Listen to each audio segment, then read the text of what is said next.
不开玩笑，美团闪购马上就到，精彩继续！加油！加油！掌声欢迎小齐。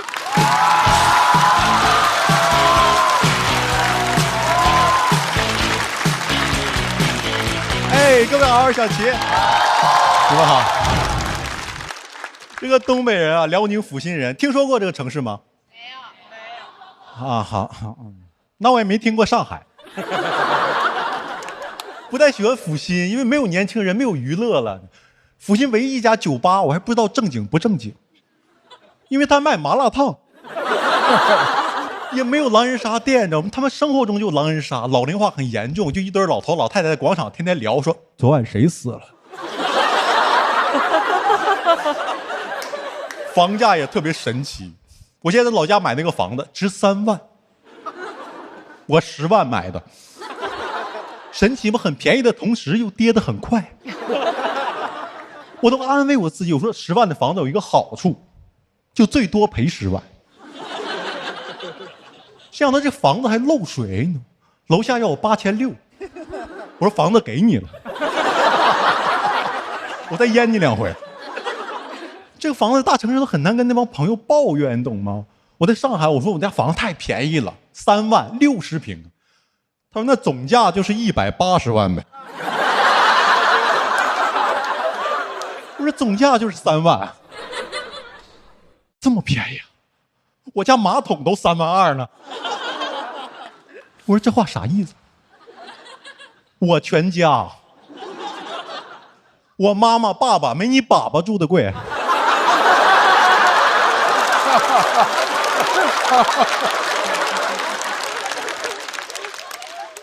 他们都不理解，我老家3万那个房子有一年缺钱想卖，发现卖不出去。他们可能不理解为什么会有人缺3万，又不是打麻将胡3万。有人大聪明觉得自己懂金融，给我出那种歪招，什么你把你家房子抵押贷款贷出去，然后别还这个钱了。你等银行把房子一收走，你就等于卖出去了。我说啊，我怎么3万的房子？我去了手续费带7800，银行说你1个月还360就可以。我说我不还。我6个月之后成为一个拖欠2100的老赖。我这个人这么不爱坐高铁。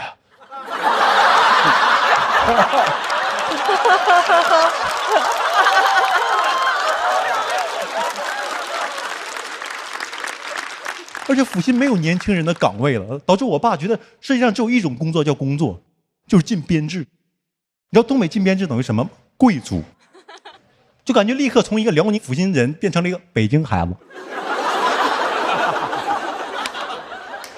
真的不太理。我爸曾是在我刚毕业的时候花15万给我送到一个高速收费站的编制，1个月开1800。我说爸，为啥？15万5套房子，挣1800。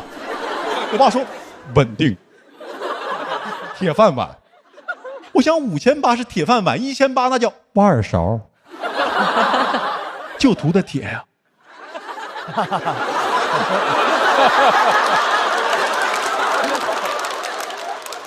我觉得就是图面子，你懂？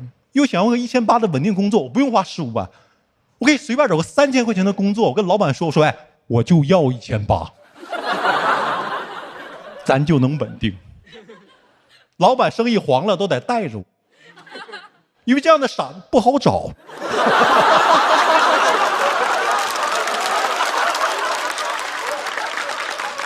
他为了说服我，开车带我去高速收费站看，你知道，说你看这活儿的轻巧，他好干。真的，保安朋友们，你见过个别高速收费员吗？摄像头打着，每个动作有严格要求的，那个笑容特别诡异。把一个车开过来了，他在那儿，你好，一路平安。我当时吓懵了，我说他笑啥呢？这啥意思？想告诉我说，看我有15万，我花不出去。你看我傻不？但虽然这么骂，大家从那模仿也能看出来，就是我确实去干了那份工作。倒没花那个钱，要15万那个骗子被抓进去了。到剧组发现根本不适合这份工作，因为他管理很严格，而我有多动症，想必各位已经发现了。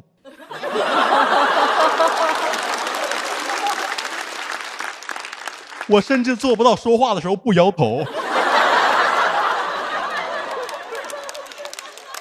我干的第2天就因为抠手被记过了，就这个抠手呢，我朋友都不敢相信，问说你抠的是你领导手啊？你握手的时候在哪？哎呦，特别怕替班，我连续工作18个小时，朋友们什么感觉？那些车特别多，我感觉我苹果肌需要拉伤了，我马上长出8块苹果肌。后来他开始颤抖，因为他力竭了。司机看着我都害怕，因为我冲他那么笑的那么。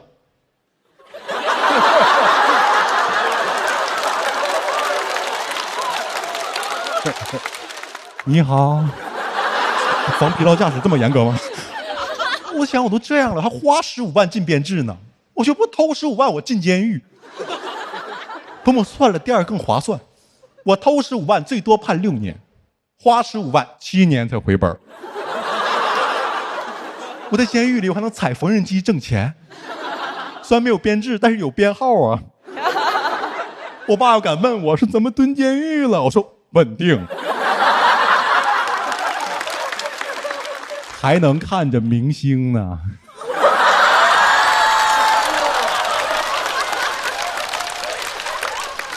我以为稳定是这个工作唯一的好处了，我干的第2年我就被 ETC 取代了。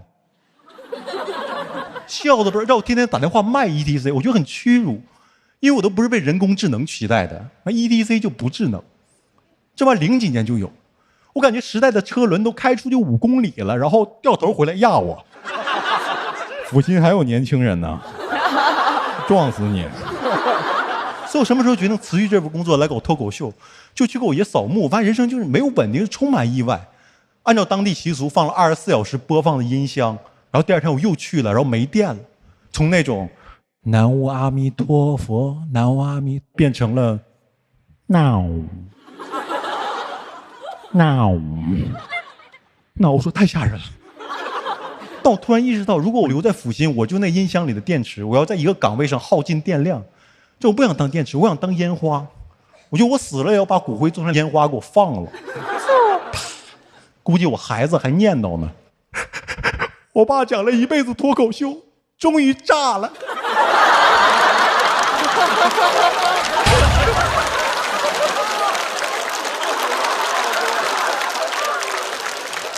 而且我一定要他们记住我，在我在灵堂要放个音箱，防止没电变成声控的，一来人播放我那些经典段子。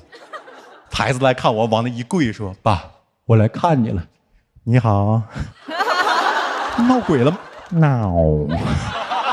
吓人，快跑！一路顺风。谢谢各位小齐，拜拜。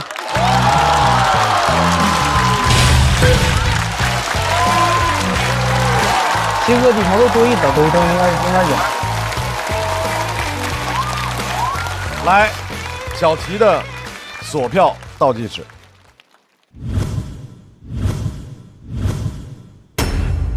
来，再次把掌声送给小齐。小齐就是文本强，然后他的表演又给他加了很多很多的分。然后我在看他那个讲的过程当中，其实我好几次有模仿他那个甩头。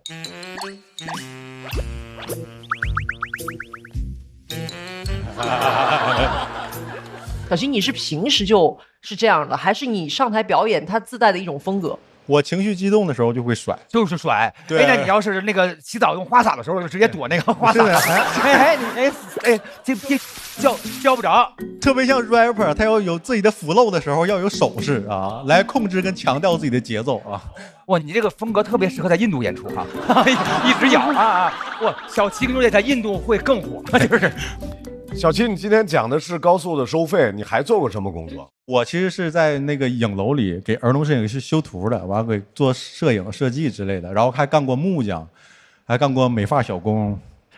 你本身就是这个是你哥们儿那个去是的，是的。然后抠手那个是也是真实的，是那种就我们的困境很像嘛。我们喝酒的时候，我在那个影楼天天熬夜，一个月挣2000块钱，然后熬大夜，完他也是在收费站，然后就离家很远，然后就共情了嘛啊。那你是怎么走上那个脱口秀的舞台呢？就是有一回，我当时当过法人啊，也当过法人啊啊，法老的人啊。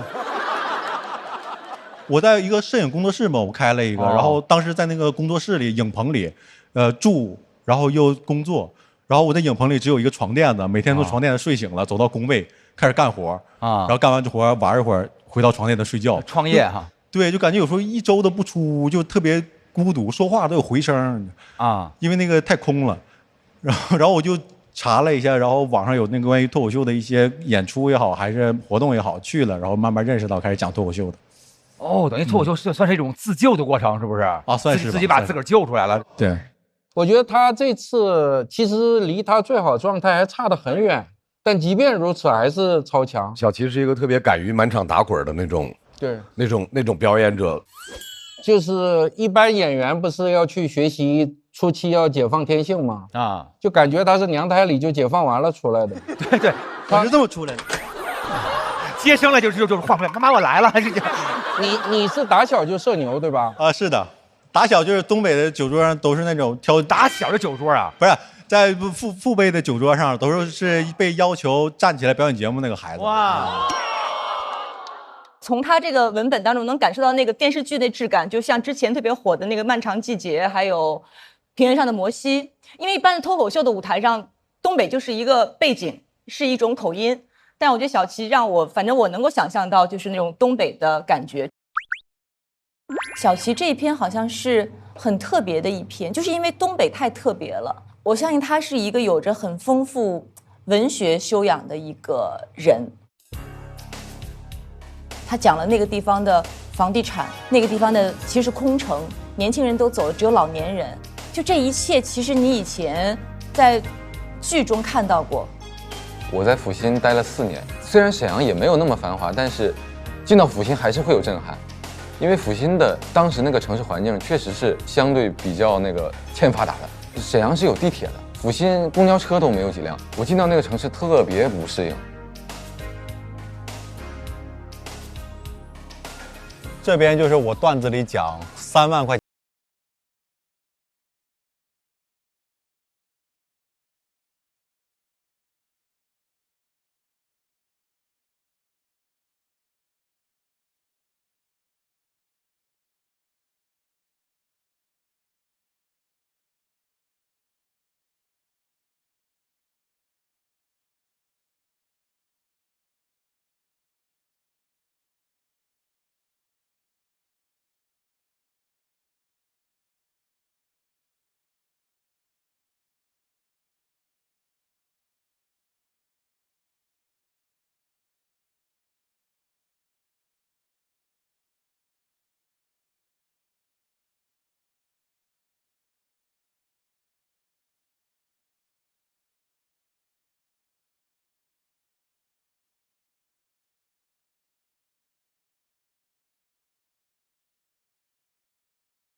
本来我6月10号去成都演出，他去成都玩，都定好了，我俩都没商量。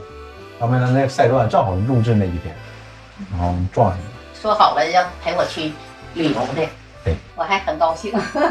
本来我还以为就这上两期淘汰陪你旅游呢，就真的多快！我儿子太有才了，点赞了，这是。再次感谢小齐的精彩表演，我们也请毛豆回到台上。这个真的很难说啊，都非常好。谁会进入到下一轮？看一下两位的分数。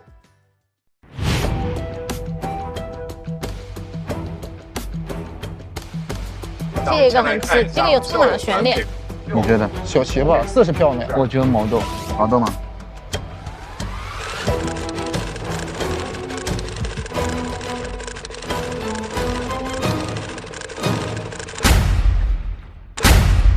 ？8票，非常接近。再做一下。毛豆278票，恭喜毛豆进入到下一轮。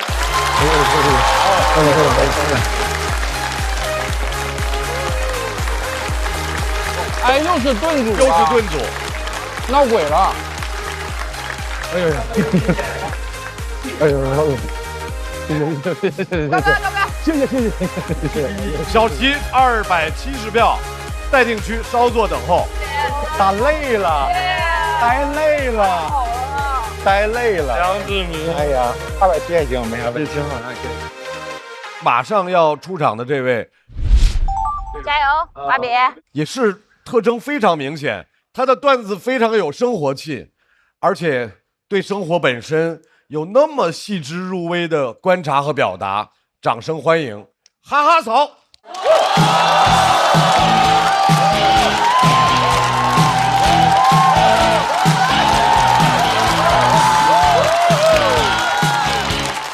Hello， 大家好，我是哈哈嫂。前段时间就是我家发生了一件很大的小事。什么事呢？就是大扫除的时候，我老婆从我以前的书包里面翻出来一封情书。放肆，这什么表情啊？那太子就不能被人爱过是吧？当然也不是传统意义上的那种情书，是我青春期的时候有一个同桌，他问我，你是不是从来没收过情书？我说嗯。他说那我明天写一封给你，你明天呢也写一封给我。这都不像情书，这有点像是这个礼尚往来。我青春期的时候，其实没有人喊过我帅哥的，都喊我胖哥。明明班上有更胖的，但我就是被分到了胖哥这个外号。所以我觉得，哎，应该不会真的有人给我写情书。我很担心第二天就我写了。他到时候收了我那个情书，还假装惊喜，他说啊，谢谢你啊，胖哥，谢谢你的多情，但是我还是想把心思放在学习上。我就怕他给胖哥来这么一手，把我搞成多情胖哥了。那为了不影响他学习，那我只能转学了。到时候，我还是把人想得太坏了。这一切没有发生，第二天我就收到了这一封我这辈子唯一收到的一封情书。情书被他折成一个小方块，封面上还画了花、太阳、云朵，还用蓝色的笔写了一行小字。他说嘿嘿，他要把他说他要把蓝天白云打包送给我。写的，你说你送这个东西，是不是我就很难证明我没有收到，也不实用，就送些这东西。他信写的挺浪漫的，他说喜欢听我讲话的声音。觉得哎，你这么搞，我有点讲不下去了。你就这么搞，他们说我声音有磁性，他希望每天都能听到我的声音。你们这么搞，等一下还有个大的，我跟你讲。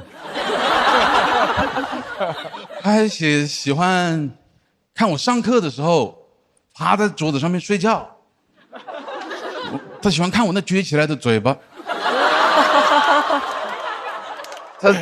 他说我那嘴巴皮子干干的，不晓得亲上去是什么感觉。这是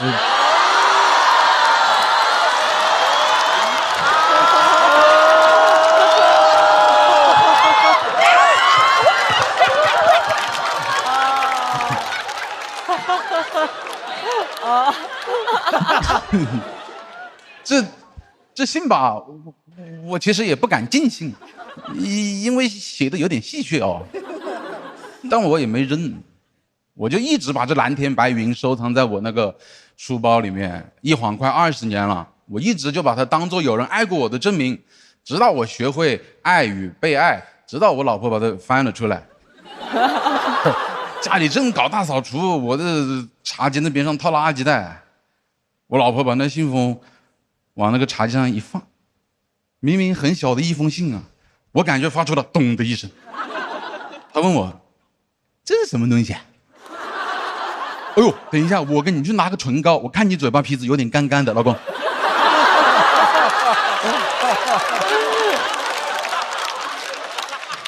那猫抓到老鼠的时候，它不会直接吃的，它先要玩弄一番。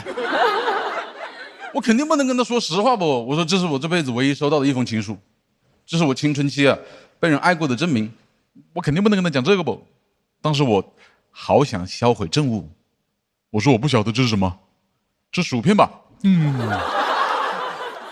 哎呀，你来点不？聊天呀，还是要分享点乐事嘛，片片薄脆。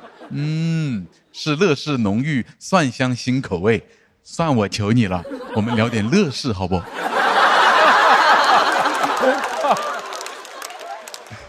后来还是他先打破了这个尴尬，他说好像是情书。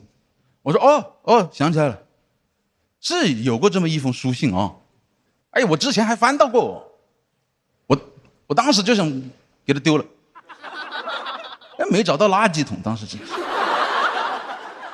接着我老婆问了我一个不愧是看过70遍《甄嬛传》的女人才能问出来的问题。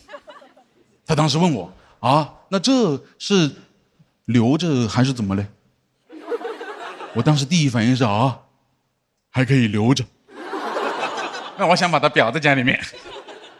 后来意识到应该留不住了，我挺爽快的，我当着他面就撕了。我给他撕的稀碎，碎到那种我确保我晚上去翻垃圾桶也没有办法把它拼回去的那种程度。哎，我老婆好可爱，她还在边上说啊，真的撕了，不好吧？她也就嘴上说，反正人在这一动不动，也没拦着我。我觉得确实是得跟过去做个了断了。我当时意识到成年人的爱情，它早已经不是选择题了，它是证明题。我得撕毁这个我曾经被人爱过的证明，用来证明我爱她。我看我老婆那么开心，我觉得真的一切都很值得。情书而已，撕了就撕了，没事的，反正我背下来了。后来聊到这个事情，他还说，他说你真的没有必要把它撕掉，你真的可以留着。我也问他，我说那如果有一天我找到你的情书，你会怎么样？他说你找不到。我讲这篇稿子的时候其实有顾虑啊，不是担心就是大家会觉得我跟我老婆感情不好，我最担心的就是万一我那个同桌在电视上看到这一段啊，在那个10几年没有动静的同学群里面艾特我，他说哈，胖哥你不会当真了吧？谢谢大家，我是多情胖哥，谢谢大家。好吧，抓紧最后的投票时间，为哈哈曹的表演投出大家宝贵的一票。哈哈曹锁票通道开启。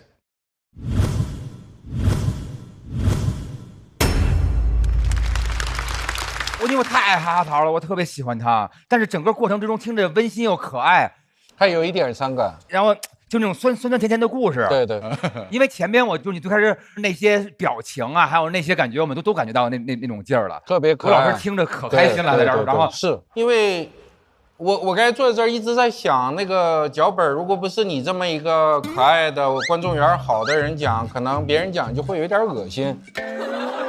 但是你讲的过程中无比的和谐，特别招人喜欢。真的，我是觉得梗密度是不够的，因为你有招人喜欢的特质，这个事儿也很容易触及心灵，所以大家听得很愉快。然后刚才我跟鲁豫老师我们俩对视的时候没说，但眼神应该是一样，就觉得3灯是比较合适的。明白。4灯的话稍差一点，然后犹豫了半天，我觉得还是我做坏人了。所以我相信这个播出的时候，很多喜欢哈哈曹的说，哎，那个胖子又没一脸爹味儿，又没排灯，是不是讲的离他那个岁数太遥远了？哇，下一个弹幕说，跟我想的一模一样说的啊。跟大家分享一个知识，很有意思。有一首歌，大家网上可以去搜，这首歌的名字叫《冷酷爱人》，对吧？谢谢。哇，酷 lover。冷酷爱人呢是有一个著名的 rapper 唱的，这个人就是哈哈曹。他是这样的，一个人跟自己的爱人之间发生了矛盾，他特别痛苦，然后就把所有的心里话跟他爱人讲。但是我这辈子没有想到，我在一首情歌里面会听到螺蛳粉这样的词啊。他写到说，我很担心电单车会什么撞到你，我坐在螺蛳粉店里面，一根烟又一根烟的抽。门口没有，室内不让抽烟的，我们长沙我们室内不抽烟的。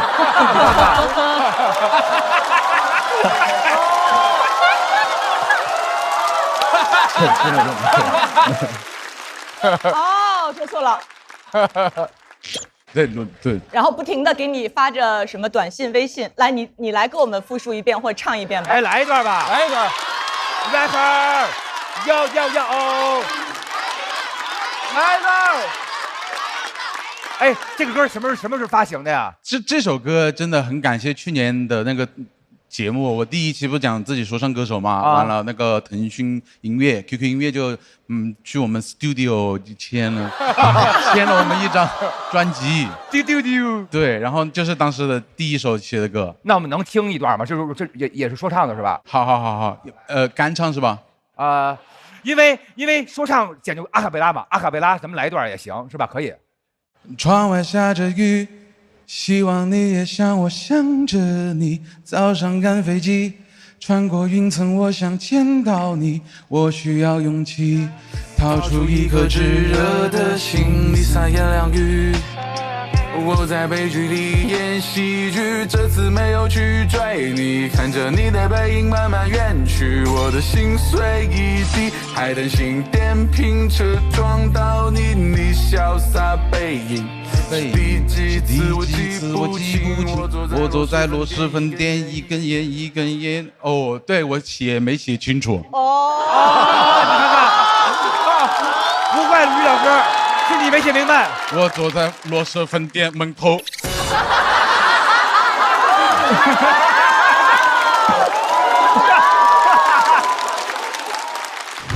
今天表演完感觉怎么样？没有达到我预期的那个效果吧，可能没把它搞得最好吧。我在舞台上喜欢讲一些朋友，讲我老婆，讲我小孩。我讲的时候，我就会觉得我们虽然隔得挺远，长沙离上海，但那一下他又在我身边，那感觉挺好的。哈曹演的时候，我可能是全场有流眼泪的人吧。而且他那句话一直在戳着我。他说：“现在他知道，爱不是选择，爱是证明。”哈尔曹这片他是不一样，他不是那种大笑的稿，他不是那种炸的呱呱炸的稿，他就是那种微笑着全程看完的那种稿。我很喜欢，我非常喜欢。我觉得我人蛮好的吧。收到过。有好多次吧。我应该没给男生写过情书，我有写过情书，好像收到过。对，有收过，对。因为我高中当时还是挺喜欢一个男生的，然后我就把情书写好，然后让我们班的一个男同学送给他，因为我们班男同学跟他好像是那个好朋友吧。然后他是让他的好朋友送给我的，然后我喜欢上了他这个好朋友。应该是给我的英语作业本里面偷偷塞了一个小纸条，很老套的，就是从我第一次遇到你，大概就夸了我是那种很阳光啊，什么很搞笑。哎，我小时候就很搞笑了已经。我这个男同学就给我传话说他已经有喜欢的人了。哦，我当时就觉得好吧，就把那个情书要回来了。然后上面写一句很简单的话，就是那种，比如说你今天穿得好可爱啊，什么这种，就是，哎呀，现在想起来就是无比的羞耻。一些关于想念的描述吧，就是你不在我今天大概干了什么，就干了什么什么，但然后结尾会说那个啊，有你一起在就好了。我写过太多情书了，最重要的，如果结婚了的话，尤其是结婚的话，写情书可太重要了。我就觉得没用的事儿，跟心血来潮的事儿是最应该做的事儿。其实刚才大家展开了一个特别有趣的讨论，没有人定型过说一个演员一定要怎么样，他可以在这个舞台上有各种各样的风格，关键是不是能够打动人。来看一看哈哈曹在他的表演之后，他得到的票数。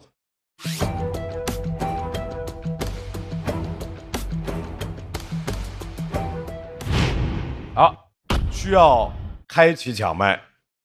毛阵营摸球吧，摸球吧，想看他摸球。抢麦倒计时。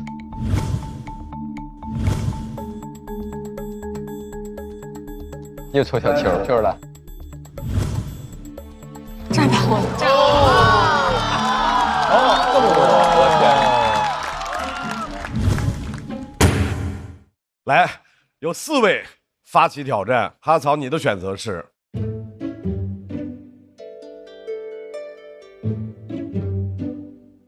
你们石头剪刀布来。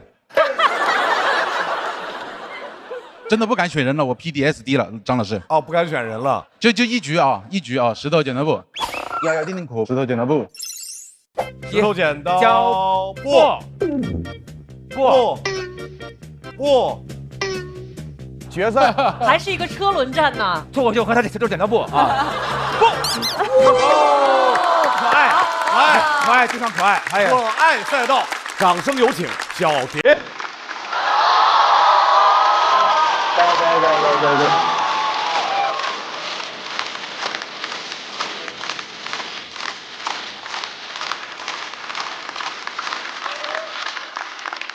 Hello， 大家好，我是小蝶啊，蝴蝶的蝶。上台用了比较长的时间，因为裙子太长了。所以今天呢，我就来吐槽一下大码女装。我的尺码呢是XL，跟哈哈曹是一个尺码。他人高马大，我人不高，码也很大。其实我特别讨厌跟别人说我的身高体重，但是我发现大码女装店的店主特别不信任自己的顾客，我都下单了，还要追问我身高体重。我说156、165，智能客服变成了人工客服，问我哪个是身高，我说这个重要吗？还有一次更离谱，对面问我那你是165公斤还是165斤？我去他家详情页看了一下最大码可以穿到350斤，10XL。这个店家也太有格局了。我去问他，我说有那么多300多斤的人吗？店家说，我在你这么重的时候，我也没想到自己能长到300斤，你也不要给自己设限。同为胖子，我能理解他这种攻击性，同时我对那个10XL的衣服真的很好奇，我买回来试了一下，那个衣服版型非常的奇怪，特别宽松，我一个160多斤的人在衣中晃，但是他领口又特别紧，我一个160多斤的人被300多斤的衣服卡脖子了。我真的很好奇，一个300多斤的人脖子怎么可能比我都细呢？这个衣服到底是设计给谁穿的？我想来想去，应该是一只300多斤的丹顶鹤，或者一只300多斤的开塞露。然后我还发现大码女装的设计逻辑呢也非常的奇怪，尤其是在裤子这方面，他们就默认腰围越大，裤腿就做得越长。就是我在长胖的同时，我还会长高，所以我经常需要去找裁缝裁一下我的裤子。一来二去，阿姨就开始问我说：“怎么又是你啊？”我说：“裤子太长了。”她说：“那你买短的呀。”我说：“短了腰围不合适。”她说：“那你买腰围合适的呀。”我说：“我买到了。”所以我来找你裁。就慢慢我发现了，我买1条裤子可以收获4条裤腿，多出来的2条裤腿还可以再做2条裙子。然后我还为了买到围度和长度都比较合适的裤子，我动了一番小脑筋，想到一个好办法，我直接买170的8分裤，还有180的7分裤。甚至最夸张的时候，我开始买2米的5分裤。我觉得最主要的原因是因为大码女装店的模特都是百里挑一的瘦子。就有一次我看一个大码女装卖货直播，那个主播最多只有90斤，看他卖大码女装，我突然就觉得毛豆也可以去卖减肥产品。就那个主播呢，还给自己肚子上套了一个巨大的假肚子，然后拍了拍肚子说：“我现在应该有160斤的样子了。”然后我一看他现在那个样子哦，肚子特别大，脖子特别细，我满脑子只有3个字：开塞露。就我觉得他在侮辱我，因为我就有160多斤，我们胖子只是胖了，不是变异了，没有那么畸形。这种开塞露体型呢，我觉得对标的不应该是我们大码女孩，应该是中年啤酒肚。然后那个女主播当时背对着镜头，套了一件裙子在身上，然后把她的大肚子一拆啊，回头说：“我们家的裙子版型就是这么好，再大的肚子都能立马消失。”哪里消失了？我都看到了，她把它放在旁边的椅子上了。我的肚子可卸不下来，真肚假肚能一样吗？我当时发了一个弹幕，我说能不能让助理试穿一下这件裙子？助理应该有160多斤。刚说完，助理就把我踢出了直播间。我当时真的很生气，我反手就去投诉这个直播间。我换了3个理由，一开始我说他们资金诈骗、人身攻击，都没有举报成功。后来我换了一个理由，我说他们直播撩衣服露肚子，直播涉黄，成功了。而且我后来翻到一些更离谱的直播间啊，大码女装的模特是一些男人，还有一些外国人。我觉得这个也太荒诞了，什么样的衣服，为什么他的目标客户不方便自己亲自出镜呢？我去全网搜了一下，这样的衣服除了大码女装，只有寿衣，应该还有大码寿衣。就大码女装找一个真胖子，他们已经这么不乐意了，大码寿衣还得找一个死胖子。有点沉重啊，那我换个语调，死胖子。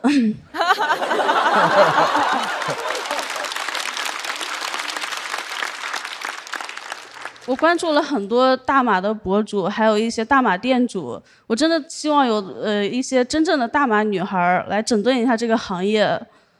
所以呢，最近我有点伤心，因为我经常买的一家大码店铺，店主突然就瘦了。他是瘦了，我很难受。就他一边卖大码女装，一边自己偷偷减肥，他背刺我。原来不是他天真，是我天真。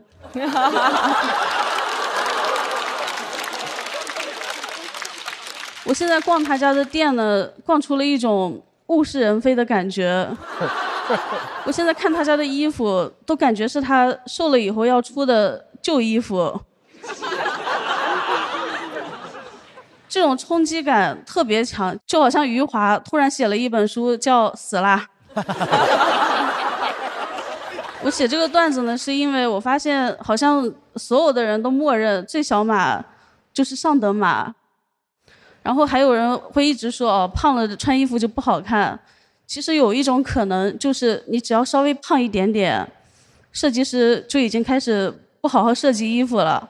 所以呢，我们不要把矛头对准自己，我们就做好自己，然后也希望那些大码商家能做好自己的衣服。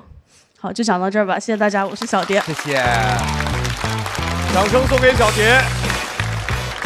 小蝶的索票通道倒计时。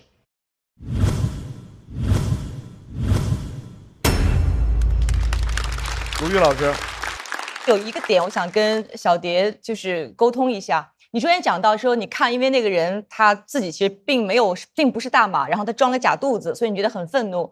我能够理解你调侃是，就平台有时候会封一个直播间那个机制，其实它有很多特别千奇百怪理由。我觉得你再多一番，再多一个梗，把矛头翻到那儿。否则的话，我作为听众，我听到之后我说呀，那两个人其实也可能人家也就在做一个生意。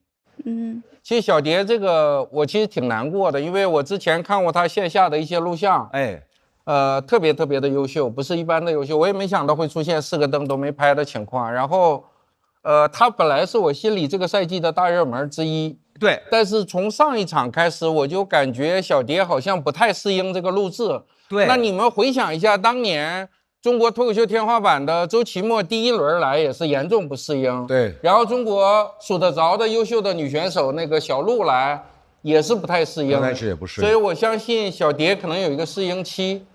我怎么觉得您在安慰我？我其实一点都不我就纯说实话。就是这个我是能想到的，因为这篇稿子特别特别新，是我3天前刚写完的。因为我不知道我在这儿能留几轮，我特别想为我们这些大码女孩发声一下。是的。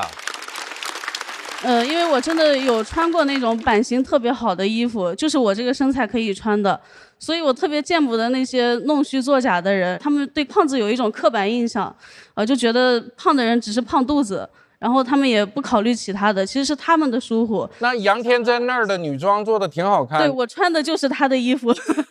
我就是想说，大码女装这个行业好像就是真正有情怀在做的，其实并不多。所以她瘦了以后呢，我其实心里面有一点点小的难过，就或者说担心吧，害怕她以后不好好做版型，所以想上节目就好好激励一下她。对，我就希望她继续好好做，因为这个裙子我真的很喜欢，我穿着特别好看。再次谢谢小蝶给我们带来的表演，一段脱口秀表演能够引起大家的讨论，并且大家能把它当成一个话题，认真的去想一想。这就是一个好的脱口秀的选题。再次感谢小蝶，同时哈早回到台上。2位的表演在结束之后，我们要看一下他们的票数。来，哈曹对小蝶，请看。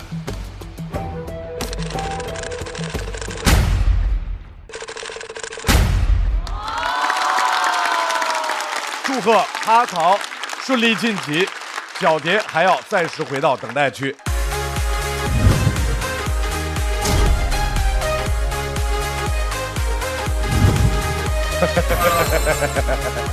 Welcome。轻松了，轻松了，轻松了，轻松了，挺好的。没事儿，超棒。哎，没事儿，我是真的不难过，还挺漂亮的，老师说。我想改变一下大家对大码女孩一定是比较可爱的风格，这种刻板印象。如果是我的话，我比较喜欢千禧年的那种辣妹风格。越是大码的女孩，越需要去适当的露肤，然后展示自己的一些优点，然后才能获得一些正反馈。对，我觉得小蝶那个那个东西很值得聊，因为我也是个大码群体嘛。所以最胖的时候，我当胖哥的时候210斤。还有为他的群体发声，他做了一件很棒的事情。对我们来说，这个舞台太宝贵了。他不仅仅是想为自己说话，他想为很多人说话，他想要这个话题被更多人看见，得到更多的讨论，他就有改变的可能性。所以我看到他在台上，哪怕在票数不太好的情况下，依旧非常淡定、非常完整的表演完他的作品，我觉得我挺佩服他的。各位，刚才又是盾，所以仍然是从盾里面出人。这位朋友其实上一轮给我们留下了深刻的印象，因为他开启了一种新的脱口秀的文本，叫做爽文脱口秀。据说还有创新，掌声欢迎吴鼎。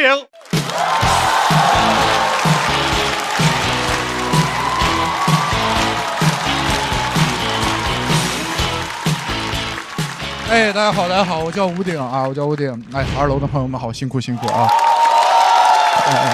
然后我今年27岁，我最近发现我身边一些当家长的同龄人开始逼小孩上兴趣班了。我有一个哥，他给他孩子报了一个少儿表达班，在我们老家一个4线城市，1年要5万。我人都傻了，按小时计费。我说这哪是表达呀，这不打表吗？我当时就很奇怪，我说学这个东西要5万吗？啊，你真想表达，你不如给我教孩子讲脱口秀，对吧？你给我5万，别说教他讲，他讲我爬都行，对吧？咱爷俩也整个漫才，这玩意儿好，这玩意儿整好了能上春晚啊。我小时候，我6岁的时候，我爸带我去少年宫报特长，他看着那一墙的班问我你想学哪个，我说我想学街舞，特别帅。他说对，数学确实不错。我说老头什么时候聋的呀？我说想学街舞，街舞。他说哎呦，你这么想你就错了，街舞不提分没用，还危险，一年死好几个跳街舞。数学好，数学好，数学提升成绩还安全，对吧？你仔细想想，你是不是想学数学？你是不是想学数学？是不是想学数学？是不是想学数？是不是想学数学？哎呦，我当时是不知道我想学啥了，但是我知道他想让我学啥，他还不死心，他看我还是不乐意，他说那个，你听好，这不是普通的数学，这是奥数，知道奥数吗？啊，奥特曼教你学数学。我说我要学，我要跟奥特曼学数学。连哄带骗报了个奥数班，上课第一天才知道人家是奥林匹克数学竞赛。学的第一个题叫鸡兔同笼，老师在台上读题说，把鸡和兔关到一个笼子里，先数出共有36个头，再数出共有100条腿，让你算出鸡和兔各有几个。我听完我就举起手了，我说老师这个题有问题，这个题不用算，数头那一步就结束了。我认识鸡和兔子，我可以看脸。你正常人数头的时候就应该分出来，对吧？这是鸡、兔子、鸡、兔子、鸡、兔子，哪个傻子这么数呀？头。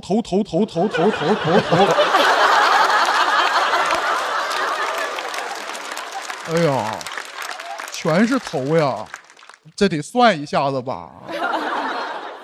老师说，这位同学啊，那按你的逻辑做这个题的时候不认识鸡和兔子，你又当如何应对呢？我说先认识鸡和兔子。这个智商就别学奥数了，分清楚畜生吧。老师说你别着急啊，你听听巧妙的数学是如何解决的。他说你可以用假设法，假设所有的头都是鸡头，36个鸡就有个72条腿，一共100条腿，腿多了怎么办？把多出来的腿给鸡装回去，一个鸡装2条腿就变成一只兔子。你看看能够你拼几只兔子，一个拼好兔的概念。哎，这个方法真的很巧妙，但问题是我当时太小了，我听不懂。我当时听人说话只能听懂字面意思，就是当老师说鸡装上2条腿能变成兔子的时候，我迷失在数学里了。我想了半天，我想不明白。我见过鸡，我小时候在农村长大，我养过鸡，没有能变形的鸡。我们过年也杀鸡，没有这种情况啊！把鸡抓起来，刚准备杀，鸡说等会儿，拿出2条腿安上了，认错了。4条腿，兔子。哎，这抓你的时候明明是鸡呢，哎呀，人家是小兔鸡。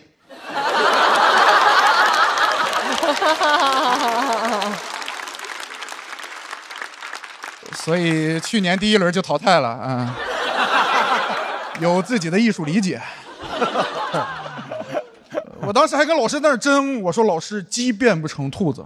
老师说在这个题里啊，鸡能变成兔子。我说鸡在哪都变不成兔子，要变你变去吧，反正鸡变偶不变。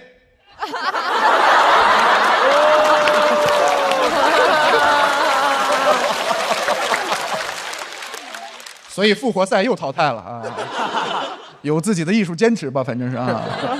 但是当时老师是坚持不住了啊，换了一种高效的沟通方式，能不能变？问你能不能变？哎呦，我这孩子一打就聪明，我说能变，鸡不变我变，别打了。那很难受，讨厌学奥数，而且周围很多同龄人都是上这种兴趣班，其实都是家长感兴趣的班。你这种逼迫人的学习方式只会带来压力和痛苦。我很讨厌奥数，我后来还去查了一下，奥数到底是谁发明的？有一个说法是苏联人发明。1935年，苏联的一个教育学家提出把奥林匹克运动精神和数学竞赛结合在一起，发明了奥数这种教育模式。他旨在通过这种教育方式培养出优秀的人才，推动国家发展。1991年，苏联没了。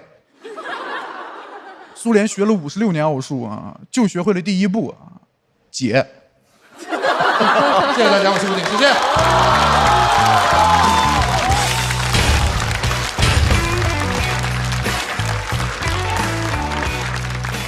屋顶的索票通道倒计时。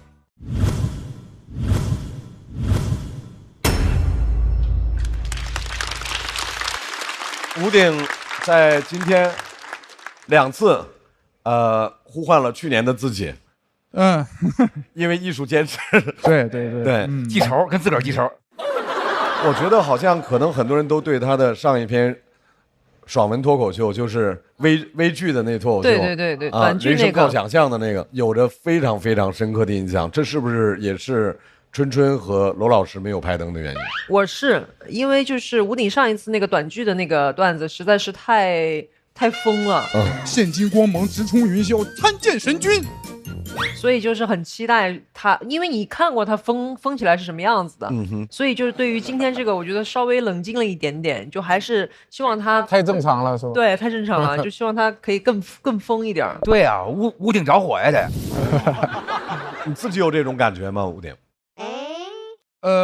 其实还好，因为人不能一直疯呀，就是因为本身这个话题是一个比较实的话题。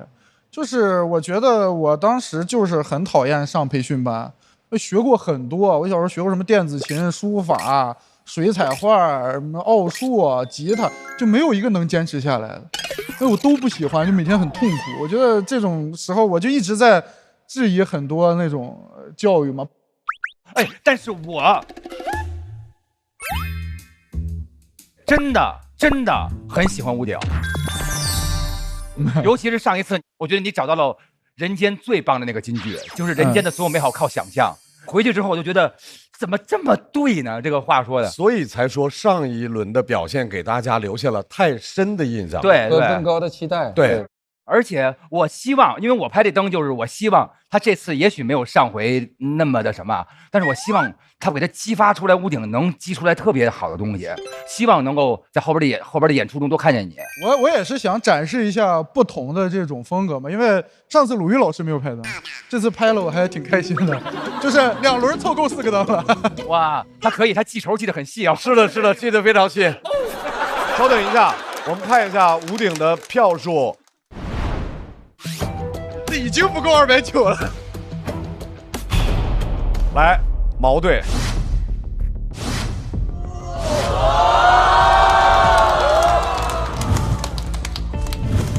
哎呦，哎，3选1，屋顶现在选择权到了你的身上。就很不好做选择。哎呦，观众还想看哪个呀？菜菜，大家想看菜菜。行，我唯一能做的就是让观众实现自己的愿望，好吧？再找吧，来吧。菜菜来喽！上一季这位演员提到了卫生巾的羞耻，给大家留下深刻印象。他总能在生活的尴尬当中找到他的脱口秀的灵感。掌声欢迎菜菜。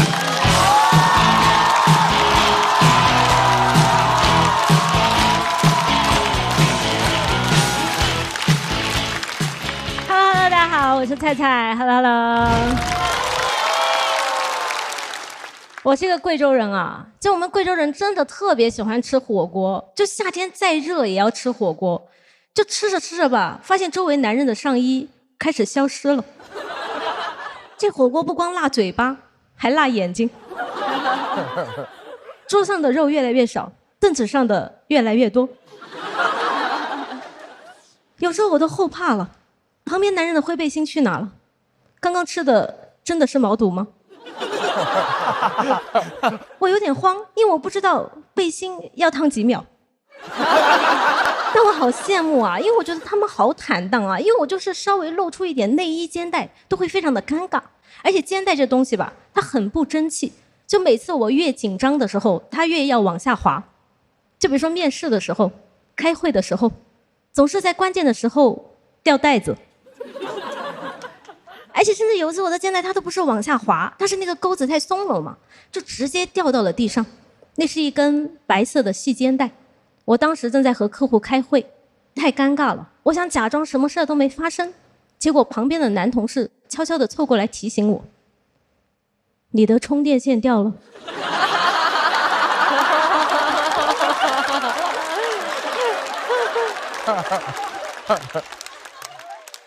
然后我刚松一口气，他就弯腰去给我捡了。这是我第一次希望一个男人别绅士，也别近视。但他捡起来凑近一看，手一抖，又给我扔了。我就感觉这个充电线它漏电了。我就一直不明白，就一件内衣100-200嘛，动不动就100-200，为什么会连肩带都固定不了呢？直到最近啊，就是我开始频繁的讲这个段子嘛，然后大数据它就开始给我推了一种产品，叫内衣肩带固定带。你们听听这个名字，就感觉它是一个绕口令。内衣肩带固定带，大妹帮小妹挑小麦。一些奇怪的喜剧技巧。但是我就怀疑嘛，会不会是肩带下滑了，所以说固定带的那个销量才会上去啊？因为不然内衣肩带露出来有什么好尴尬的呢？是因为会让人联想到胸吗？但胸不是很常见吗？胸是什么？胸是炒鸡蛋。西红柿炒鸡蛋，这不是你喜欢的吗？我明白。对不起。但我发现吧，就是如果你不尴尬，你就不需要花钱去解决这个尴尬。就比如说我有个健身的男生朋友啊，他夏天就只穿一种衣服，就是那种非常性感的健身背心，那个腋下特别大，都垮到胯了。我这个朋友，我身高刚好到他胸口嘛，然后夏天风特别大的时候，我走在他旁边啊，经常就能够感受到从他的背心吹出来的穿堂风。那个风一过，我就能看到他的胸。我记得有一次我俩在一个路口等红绿灯嘛，我在他左边，他的右边正好站了一个和我差不多高的女生，一阵穿堂风吹过，我俩的视线就交汇了。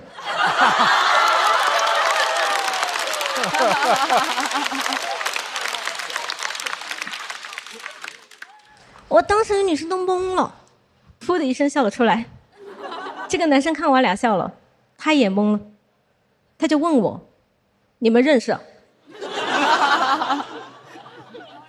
我说：“也不认识，就是看对眼了，一眼看到头了。”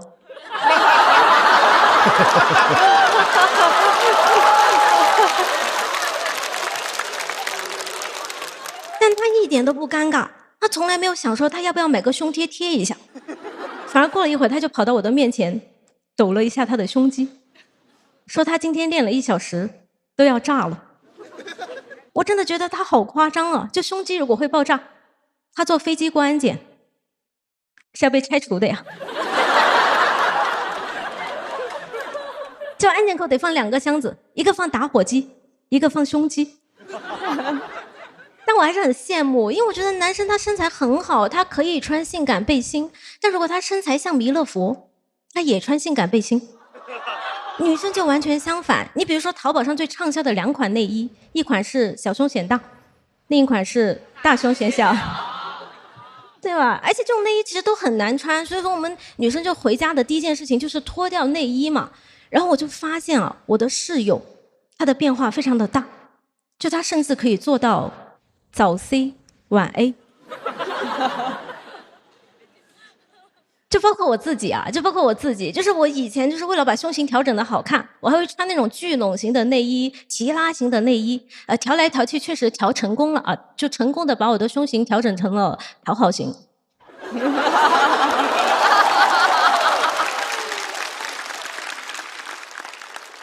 然后我是 C 嘛，我说的是我的脱口秀水平。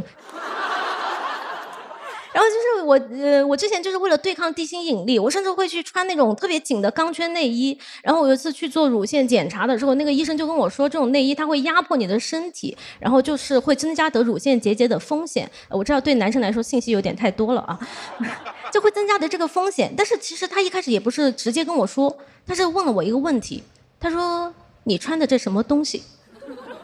当时给我问懵了。我就回答了一句我现在想起来都尴尬的想要尖叫的话，我说啊，不好看吗？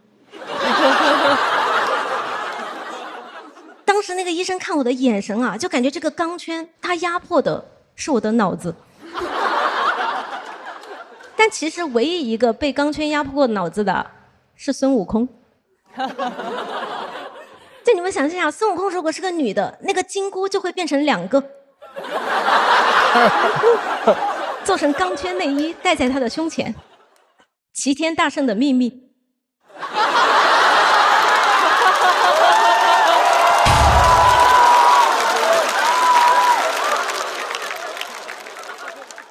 然后就会和他的那个豹纹小皮裙就更配了。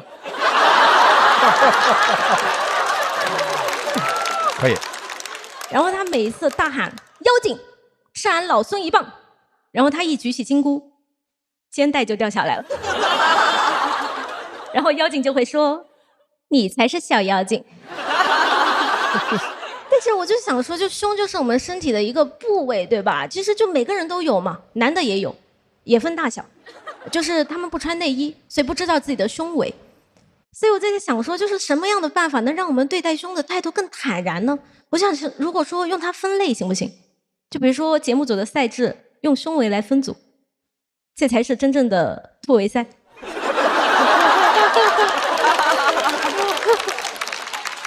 但这样目测的话，我就会和毛豆分在一组。但我最后想了一下，我觉得还是不行，还是不行。我们不能用身体来定义人，对吧？因为这样的话，就害怕我们就看不到男人的才华，就只能看到他们的胸了。就讲到这里，谢谢大家，祝大家开心。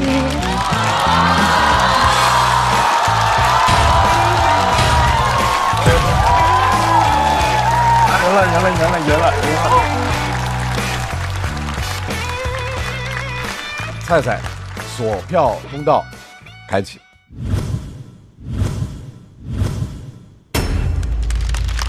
谢谢。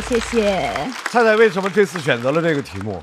我从小到大就是会受到这种困扰，就比如说我初中的时候，我和我一个关系很好的男生朋友聊天嘛，然后聊着，就是我跺了一下脚，我就发现他的视线就变成了一个逗猫棒。所以说我就挺想聊的，因为我想把这个东西就是说破嘛，我觉得是真正困扰我的东西，所以就想说一下。真的是西红柿炒鸡蛋那一块真的很古灵精怪。哎，大老师那个梗是我们和编剧讨论的，是送给你的。谢谢，我当时都懵了，我说这是我的礼物吗？我的生日还没到呢。好喜欢啊！谢谢。我的感受啊，就是因为女生会有身材焦虑嘛，小胸要变大，大胸要变小。然后要穿这个钢圈的内衣，然后他去检查的时候，医生说的这段话，我觉得他是反打回来的一个有力量的一个说辞。这个钢圈压迫的其实不是你的胸，是你的脑子。我觉得这个点打得特别的有力量。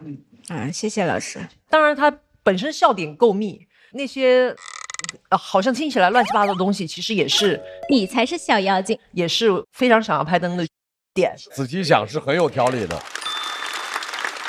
我想多说一句，因为我前几天跟一个女嘉宾在对谈的时候，她就讲她小时候，她打篮球的时候，她说每一次投球会有很多男孩在篮下等着她投球，因为她的那个身材比女孩可能发育要早一些。她说她就为了很怕到篮前被人看，她就离得远远的投篮，她居然就练出了一份很过硬的那个3分投篮的技术。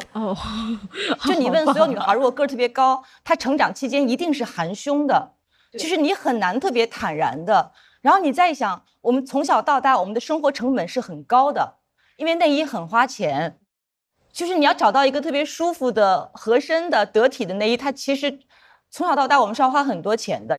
我是觉得脱口秀舞台上女孩们特别可爱，就是她们讲的题材非常的广泛，而且很敢讲。我从来没有想到过有一天我们可以一起来讲女性的内衣，我从来没有想过，所以我就觉得有一种特别被解放的感觉。我为什么会选毛？我是觉得幽默它就是要带一些讽刺的，那个刺它就是会有一些尖锐的东西。我觉得舞台是盾，然后脱口秀是矛，然后它能保证我在这个舞台讲话的时候不被打断和不被打。菜菜的表演结束之后，吴鼎回到现场。我们来看一下，在吴鼎和菜菜的表演结束之后，他们的得票情况。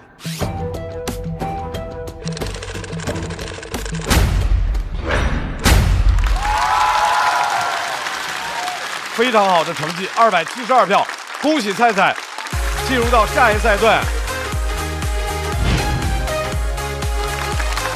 恭喜毛组新加入了成员，终于有一个人了，这是，请坐，请坐。吴鼎要稍微休息。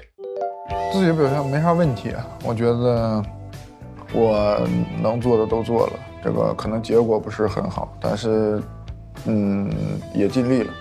比如说你第一轮还挺独特的，人家肯定会对你有期待，因为演出也好，节目也好，它其实是个一场论，它其实可能之前一直也是有各种问题，但是天时地利就是跟观众都对上了，但是你那场没做好，你每一个环节都可能是问题，所以我没啥后悔的。我感觉2场他都有点水土不服，跟我在线下看到的吴鼎相比，这几场的魅力都没有剧场1/5吧，都不到，略表遗憾。很多演员值得大家去线下去感受他们的风采，说真的。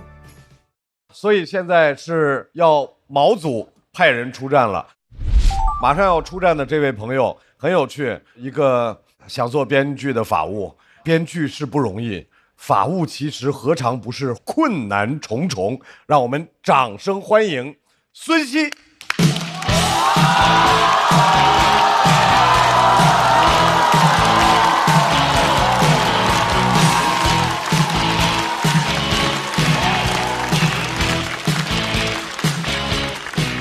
大家好，我叫孙熙啊。我是一个公司法务，就是脱口秀急需的那种法务朋友。其实我工作有10几年了，一直都没有什么成就感，因为多年的工作经验教会我一个特别重要的道理，就是法律庄严不可侵犯，但法务可以。我做过的最受摧残的一份工作是在一个暴雷的公司里讨债。我们当时突然爆发了200多起风险诉讼，有几十亿的货款没有追回，领导就扔给我一沓判决书，让我去讨债。我当时特别不能接受这个工作安排，就堵了领导3天，想问他要一个说法。然后领导说：“小孙，你看这精神状态，多适合要债呀。”然后我就被流放到了新成立的催债部门，那就约等于是我司的宁古塔了。就是领导对团队建设有他自己独特的理解，所以我们那个部门啊，就有那种不得宠的，有犯过错的，有块头大的，有长得丑的，还有那种一看就特别讲义气，但脑子不好使。然后有一个大哥，本来他不需要来我们这儿，但是他喝醉了，说自己小时候学过跆拳道，直接就被空降到我们这儿做了小组长。然后我上班的时候呢，经常就觉得恍惚，觉得自己工作在一个黑帮电影的剧组里。那时候我还有点清高，因为我是团队里唯一一个211毕业的法学硕士。但你们知道吗？当我和他们站在一起的时候，居然毫不违和。我有时候对着镜子看着我这张脸，我都想说：孙熙，你是不是融入社会融入的太快了呀？你也太社会了呀！然后你们也明白，我们虽然看着比较草莽，但其实都是公司里的弱势群体。我记得我们第一次要债的时候特别紧张，想叫2个保安来陪陪我们，直接就被拒绝了，因为我们公司也欠别人钱，保安得留下保护领导。然后催债真的太难了，尤其是法务催债。你们想一想，法务怎么可能要到债呢？我们脑子里学了那么多的法律限制，我们行动起来很保守的。你知道每次催债的时候，我都是以说服和感化为主，必要的时候还带着一些哀求。就是在干这个之前，我一直以为讨债的是孙子这句话只是一句玩笑，直到我认识了200多个爷爷奶奶，他们真的都可厉害了，真的，每个人都不只有一个孙子。所以每次要债的时候，我们就像葫芦娃一样围在爷爷的身边。每个娃都有一些神通，但就是谁都不能从爷爷身上要回钱来。当然我们也不是每一次都这么窝囊的，我也有过一些职业的高光时刻。就有一次我们公司要去外地要债，就给我们租了一辆高高的大卡车，拉着我们往郊区开，我们就满满当当的站在那个卡车上边。那是我第一次坐敞篷车，我当时背着法律文书作为我的法律武器，其他人就站在我身后，拿着他们能找到的其他武器。那一刻入戏太深，我都忘了自己是个法务，就觉得特别的斗志昂扬，今天一定要做一番大事了。然后我们就被警方监控到了，说有疑似流氓团体在往郊区集结。我那个时候还挺年轻的，做事很完美主义，所以当我被警察定性为疑似流氓的时候，我特别羞愧。我说为什么只是疑似流氓呢？我们是哪儿露出了破绽？这句话也太否定我们的能力了吧，听着像我们 cosplay 流氓一样。然后当时警察就特别担心我们暴力催收嘛。我说这个你完全不用担心，我们只是流氓，又不是法盲。说出来你可能不信，我其实是个法务。警察听完更惊讶了，啊，什么团伙里还配了法务？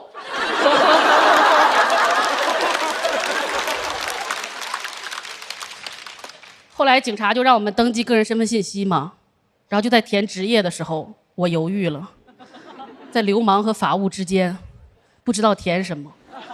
我以前从没想过流氓也会成为我的一个职业选项。那一刻悲从中来，就想起了老师对我的很多教诲，不是说好只要好好学习就不用干这个吗？然后那一天我们是上午出发，凌晨3点才回家，第二天居然还要上班。那一刻我就特别的愤怒，因为我意识到我们装流氓的比真流氓还要辛苦。真流氓只需要夜里出来就可以了，你们见过早八的流氓吗？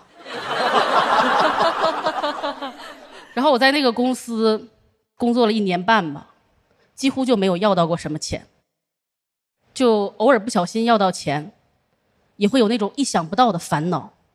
就有一次有一个债务人特别的配合，主动说要把公司这个月的流水都给我们还债，很感动。然后我就收到了500。你们是不是和我一样在等那个万字？没有，只有500。他欠我们1个多亿，只还我们500。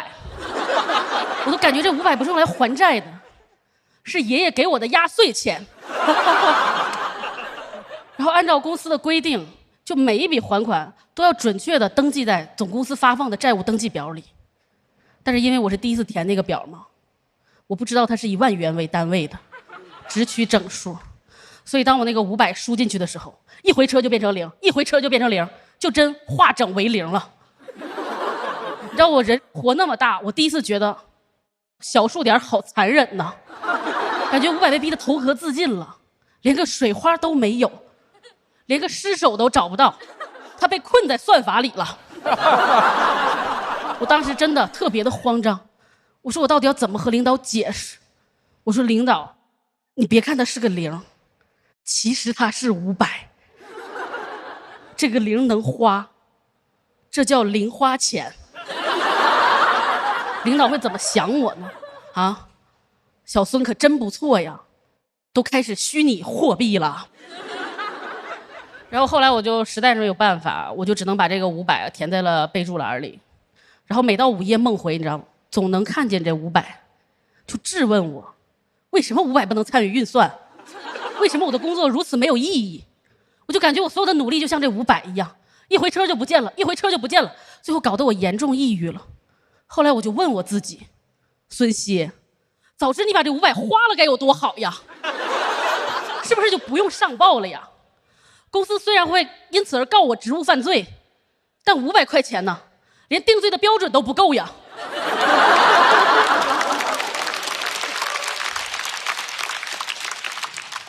虽然公司会一直问我要债，但是以我们部门的那个工作量，几十年后才会要到我这儿。我都能幻想到几十年以后，有一个和我一样的愣头青找到我说，奶奶，该你还钱了。而且我们都特别好奇，为啥你只拿走500呀？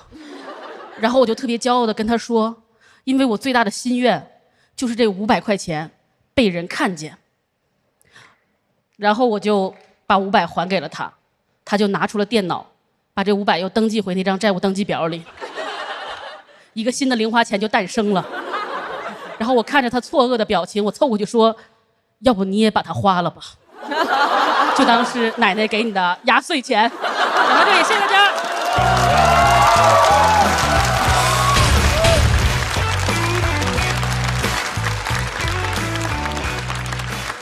孙熙的锁票倒计时，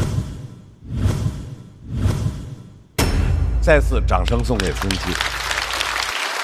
孙熙为什么在分组的时候你是把自己选到了毛？因为我学脱口秀比较晚，然后感觉就是有很多想要表达的。表达和反击的东西吧，就是忍了很多年的东西。这个就是我10年前的事儿，就是我记得我以前看电影的时候说忍无可忍，无需再忍，所以我就想把脱口秀做我的毛，然后把这些悲惨的事儿讲一讲。我特别喜欢，我觉得他讲了一个像黑色幽默的一个电影，有点想到宁浩的作品，就是疯狂的石头，类似于那种。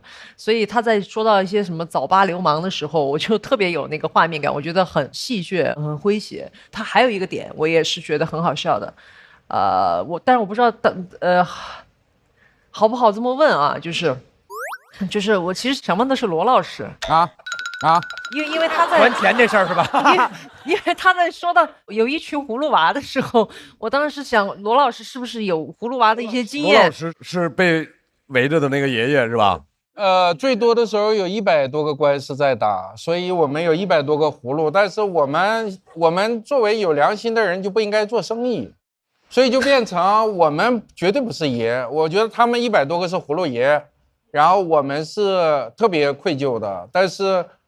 实际到那个操作的时候，有时候也要耍手腕。举个例子来说，他来打官司的时候，我们心里有优先还谁，事后还谁。对。但是这个官司打完了，就未必你能控制这个节奏。但我们底气是我们所有的都还。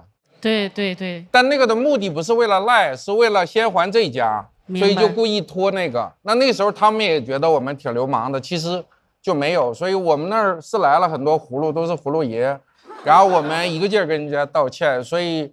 没有幸经历过你描述的那种情况，但我估计你也没有幸见过我们这种情况。对。我后来听你《甄嬛传》的时候特别的感动啊。其实在我讨债的时候，正好那个锤子手机上市了，我还买了一台。哎呀，我那阵儿感觉我需要锤子手机，感谢。然后我买过 T1和 T2，还给我妈买了 M1。哎呀，买3台啊！哇，所以你没给我拍灯，好难过呢。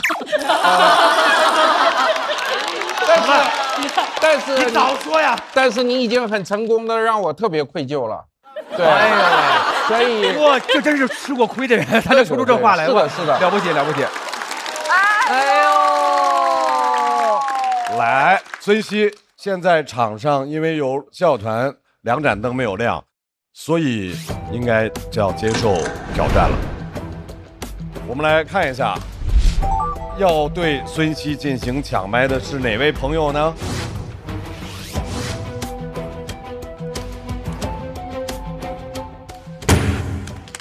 有2位。来，那么孙熙，就我和二哥真的挺熟的，然后我在大连读书，然后他也在大连工作，所以就二哥好了啊，谢谢二哥。二哥来了，好嘞，来吧，二哥上。二哥加油！加油！加油，二哥！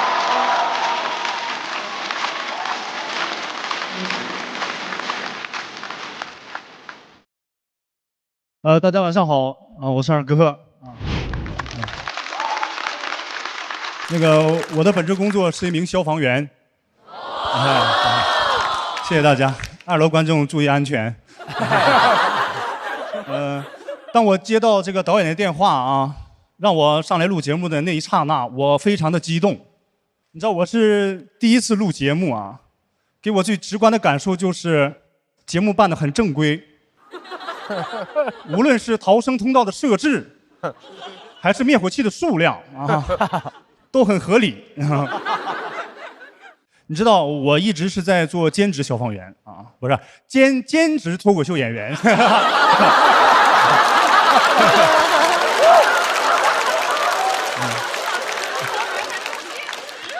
大家听的鸡皮疙瘩都起来了。很多人建议我做全职啊，说我本职工作很危险啊。其实我感觉脱口秀它也安全不到哪里去，因为我们本职工作啊，这个待遇非常的好啊。我们备装都是统一配发，内衣、内裤、袜子都是统一配发，营区环境也很优雅，每当我吃完晚饭，都会来到3楼我们那个阳台，伴着夕阳会让我陷入沉思。我就在想，哎，哪条内裤是我的？这我问毛豆，曾经身为海军的你，是否也有这样的烦恼？他说我那裤衩都能当帆。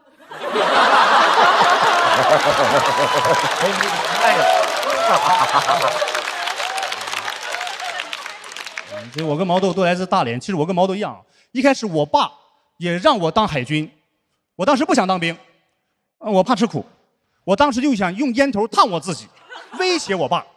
你知道我爸看见以后特别懊恼，儿啊，何必呀？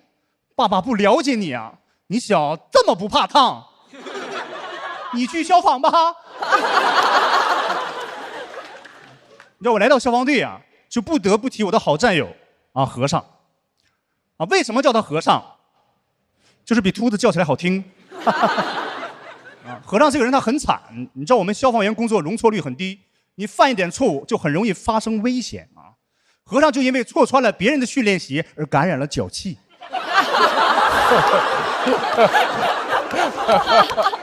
我递给了他一管脚气膏，他说：“好兄弟就应该有福同享。”他也不想想我怎么会有脚气膏。可以鼓掌。你知道我们管理员就熄灯以后不让玩手机。有一天熄灯以后，和尚手机震动突然响，我队长进来查寝，他刚想接，这小脑子活，歘嘴沙底个滋滋滋。我队长笑了，说：“你把我当傻子呢？”和尚也笑了，可能是队长说对了。手机被没收了，和尚闷闷不乐来找我，说：“老二你不讲究啊，队长来了你不会通知我吗？”我说：“我不讲究，我没打电话通知你吗？”你知道和尚是我队的开心果啊，给我们带来很多快乐，甚至有的时候在我们工作当中啊，都给我们带来快乐啊。我记得有一天晚上，一个大的厂房起火，大火都被浇灭以后啊，我们2条枪相对进攻，扑救一些残火。我跟和尚1条枪，我给他把水带，我俩就这么样往前进攻。这个时候和尚可能是因为紧张，帽子突然掉了，然后他顶着他的大光头，他这样去捡。你知道消防员在火场里对光是很敏感，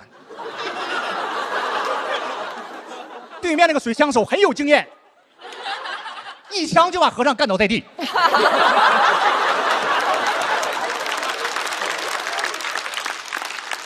和尚是个纯爷们儿，在哪跌倒他又在哪站了起来，他还去捡。这个举动彻底把对面枪手激怒了，明显加了点压。和尚双脚都离地了，站起来就骂：“还有你有完没完？都自己人！”你知道在空气中光的传播速度，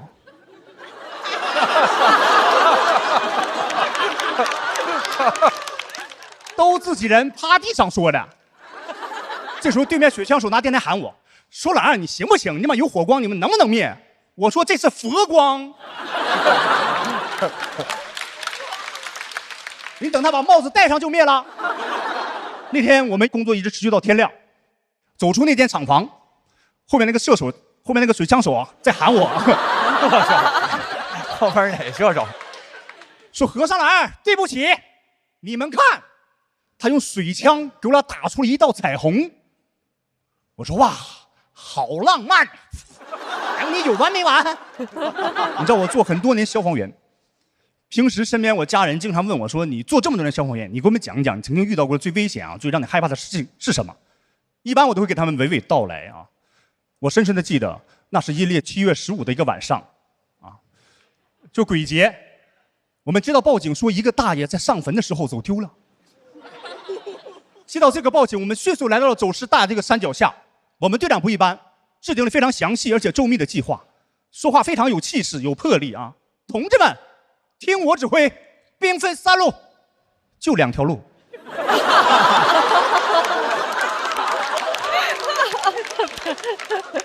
人员分工，和尚老二，你俩中路。中路根本没有路啊，中路不好推啊。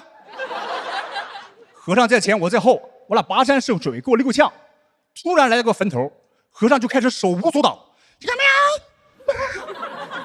我以为是不是遇见法师了，但作为一名消防员，我必须保持沉着冷静。我当时都不敢动，我好像被控住了啊！啊，你快点过来帮帮我！大蜘蛛进我身上里了啊！我说你不是和尚，你纯妖僧。你知道，讲到消防啊，我一直觉得防要比消更重要啊。现在有很多人他没有防这个意识，也没有逃生这个意识。比方说，现在有很多年轻人，他们有的时候沉迷于网络，他喜欢玩游戏。他一开始啊，有的时候他感觉火着的不是特别大啊，他一看没有事儿，我玩完这把排位我再走。你走慢了，你只有排位了。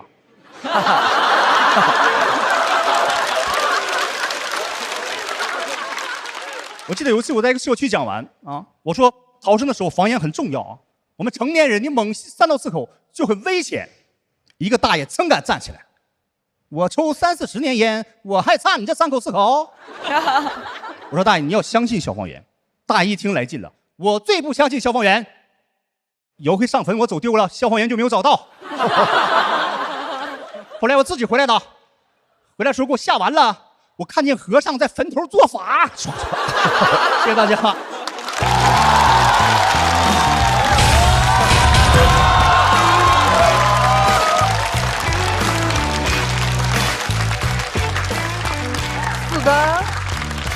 是的。哇！各位，来为二哥的表演投票。再次掌声送给二哥。二哥，我特别想知道，就是从第1轮的比赛结束到现在，这中间发生了什么？因为同样是讲消防员的题材啊，2回了。上一次我也特别喜欢，但我记得我好像是没拍灯，对吧？没拍，我也记住了。对，他记住了。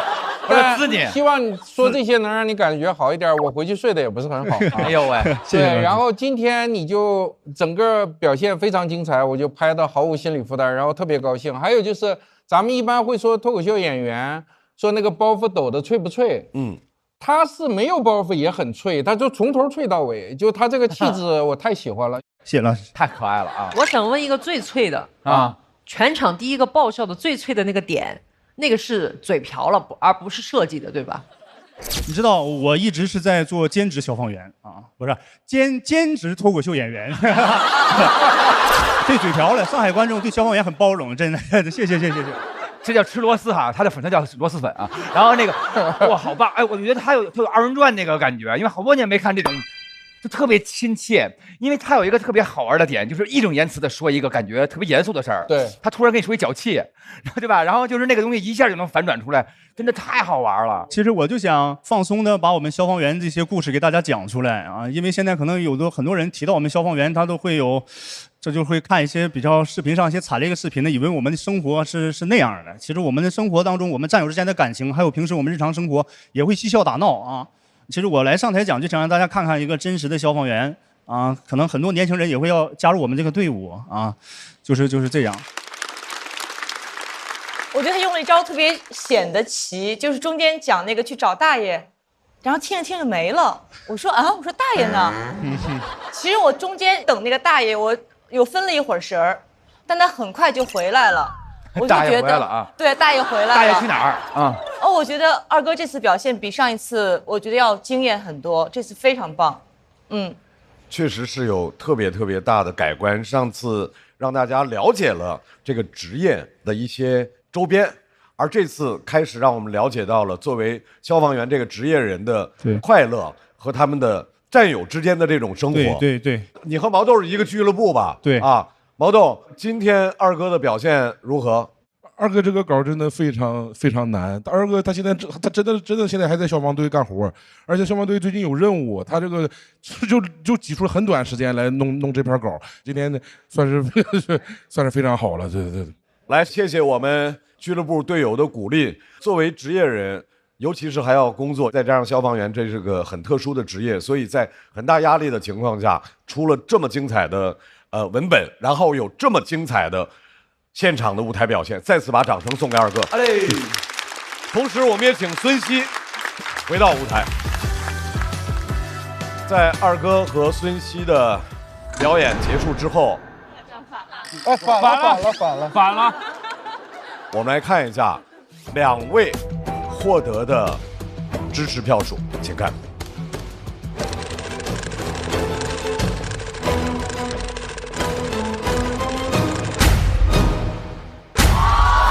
二哥分这么高，哇，厉害！二哥获得了非常高的274票。盾又赢了，掌声恭喜二哥进入到下一轮。孙熙要在等候区继续等待下面的结果。牛，太高牛！牛！坚持消防员太炸了，这。我俩水火不容，我是海军，他消防。二哥进去更让我开心。为什么？比较有突然性。二哥他这个稿在线下试的时候效果没有那么好，我也很担心。今天这个时机什么的都很好 ，timing 很重要。对，我自己晋级更让我开心，因为毛豆在我心里他肯定晋级。特别的好，可是分还是好低啊。关是他在舞台上每一次那种特别有力量的呐喊，都能精准的戳中我，就是一个被逼到绝境的一个小人物的一个反抗。因为相对来讲，孙熙他入行也不久，我觉得他会有很长的一个路要去自己面对这些挑战。各位朋友，脱口秀和他的朋友们第2季第2赛段矛与盾之战的上半场到这儿就全部结束了。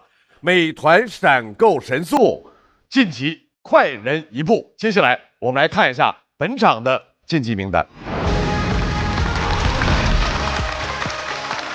本赛段一共有30个晋级名额，目前一共有12组演员晋级，还剩18个晋级名额。毛阵营晋级2人，盾阵营晋级10人，盾阵营暂时领先，另一方的朋友要继续加油。再次恭喜所有晋级的朋友们，还没有表演的这些朋友，相信你们能给我们带来更精彩的舞台。我们说脱口秀又是矛又是盾，希望矛和盾给我们的生活带来新的力量。各位想来现场体验线下脱口秀演出的快乐吗？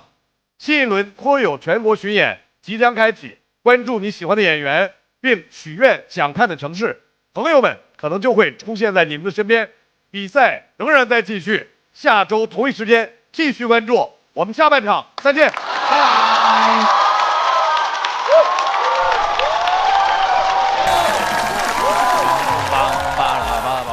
哎呦，准备上场了啊！再排练一下。就是我吃的好。等一下，怎么从中间开始顺呢？你别管，你记词就可以了。你看我吃东西，番茄只吃阳光的，泡面只吃茄黄的。怎么还夹带私货的在这里？你就说给你茄黄，你吃不吃嘛？我不，吃的就是茄黄。毕竟每桶茄黄都加入了约1颗阳光番茄，酸甜浓郁，整体韵味。番茄是个宝，茄黄错不了。好，快演完吃2口。不开玩笑，美团闪购马上就到，感谢快了不止一点点的下一代购物方式，美团闪购冠名播出。番茄是个宝，茄黄错不了，感谢约1颗阳光番茄在里面的茄黄联合赞助播出，让生活更开心。感谢国民白酒老村长特约赞助播出，96倍乳黄金。续航母源自护力，感谢守护宝宝闪耀成长的 A2 紫药 HMO 婴幼儿奶粉赞助播出。找回状态，脉动回来，感谢随时随地帮你call back好状态的脉动行业赞助播出。聊天就要吃乐事，分享美味，快乐加倍，感谢片片薄脆，乐事不停的乐事赞助播出。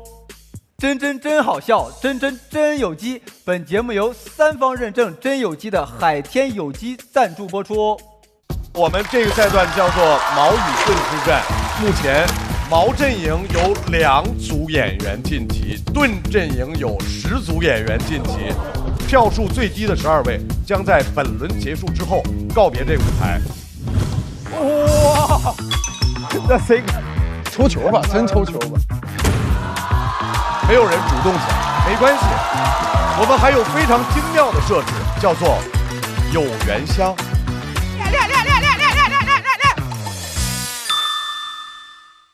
欢迎大家来到《朋友们和他的脱口秀》第2季。每个朋友组合都属于自己的秘密任务。哎，小齐的任务是不是故意当一个很烂的主持人？你俩的任务是不是就讽刺我呀？这是我俩的人生任务。我找到任务了，哈曹的任务是不是就？怎么了，曹哥？下一趴吧，肢体版本你画我猜，来。泰坦尼克号。对了，下一个。胡子。向左，向我吹气，口臭。坐以待毙，谁说？你们今天搞一天这个东西了，我播不了，真的播不了。头晕，说出了自己的症状。小齐。不开玩笑，美团闪购马上就到，感谢30分钟好货到手的美团闪购冠名播出。番茄是个宝，茄皇错不了，感谢约一颗阳光番茄在里面的茄皇联合赞助播出。让生活更开心，感谢国民白酒老村长特约赞助播出。96倍乳黄金续航母源自护理，感谢守护宝宝闪耀成长的 A2 紫药 HMO 婴幼儿奶粉赞助播出。找回状态，脉动回来，感谢随时随地帮你 call back 好状态的脉动行业赞助播出。聊天吃乐事，分享更快乐，本节目由片片薄脆乐事不停的乐事赞助播出。真好笑，真有机，本节目由3方认证真有机的海天有机赞助播出。脱口秀和他的朋友们第2季，每周5、周6中午12点更新，会员抢先看1周。延伸节目《朋友们和他的脱口秀》，每周1 12点更新 ，SVIP 抢先看1天，还有超多幕后视频不定期掉落，记得准时追更哦。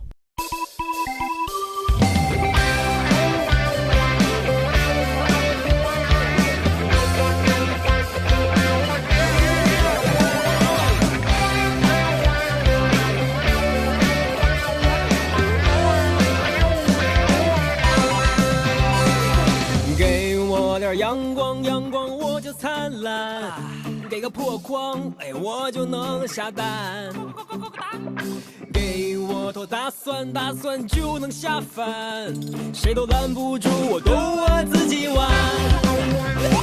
给我一个木马，我就开始旋转。给我一个主角，我就开始撒欢。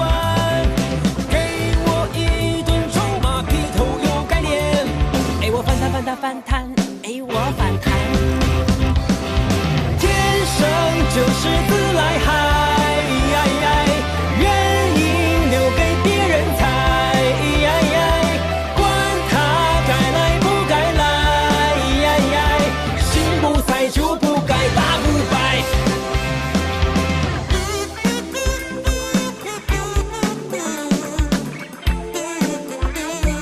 更多节目精彩资讯，尽在新浪娱乐、微博综艺、新浪综艺。感谢新浪新闻、腾讯新闻、腾讯娱乐、立地城传媒、最人物、他刊、扣儿小姐、王半仙、跳海大院对本节目的大力支持。颜色我偏不看，给包鲜艳。